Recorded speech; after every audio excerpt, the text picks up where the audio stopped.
กี้จอดโบยแย่งวัดกันเนี่ยของเราเมื่อวัดนึงก็มึงซื้อได้ก็เจอเกินออกมาบ่เกินไม้ลองมือวัดเมื่อน่ะหาดอนคูนจอดโบยแย่งเมื่อพญานาคที่จะได้ปูนแต่งเดี๋ยวจะแย่เป็นเรือจากจอดสัมผัสได้เลย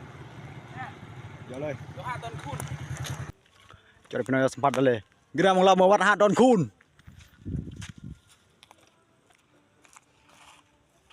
มาเมื่อคากล้องกันพี่น้องซอกมือซอกมือกล้องเด็กงัวรายแจ้งปลาหัวเยอะพี่น้องอันนี้นะครับผู้คนขี้ต่ำพี่น้องกายยางทะเลลองหมดใจรถดักทอนงัวรายเป็นปลาเล็กน้ำมันกำลังสร้างเลยโอ้ยยังคือในบ่อพี่น้องยังเกล็ดแม่ความคือ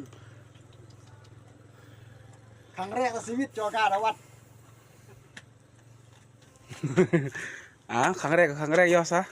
กายยางผ้าได้จงลองผ้าเนี่ยมือปูนปั้น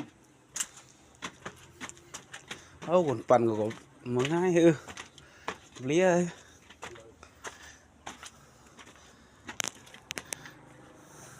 พี่น้องกายยางผ้าอ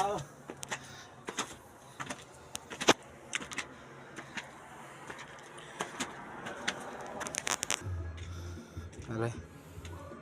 เดี๋ยวบรรยากาศแบบนี้เลยพี่น้องเดี๋ยวที่นั่นเราสร้างมันก็จงวิวเรียพลังเดี๋ยวสมมติ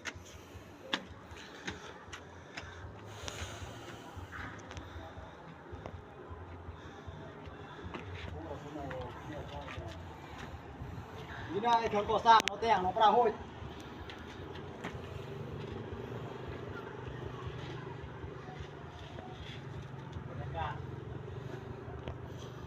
ตื่นเต้นพลังเดี๋ยวมันก้าววัดครั้งแรก